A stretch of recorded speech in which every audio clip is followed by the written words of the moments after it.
So hello guys, dahil bakasyon natin ngayon ay ititreat natin ang ating family.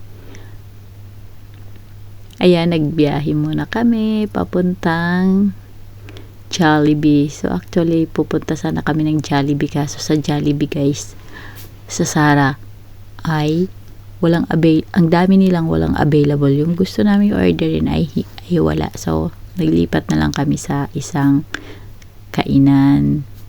So ayan, habang nagbabiyahe tayo, ayan yung aming bayan guys, dinadaanan namin, pero hindi kami dyan pumunta, doon sa medyo malayo-layo sa Sara Ahoy. So ayan na, nagpunta kami sa Zion Cafe. Yan, masarap yung kanilang mga cakes.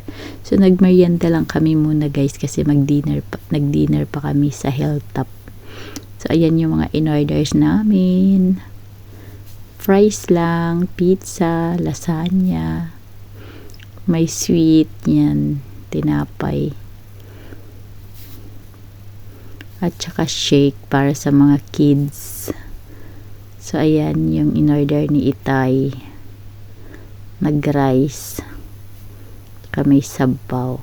Ayan yung pizza guys, ang sarap ng pizza nila sa Zion Cafe.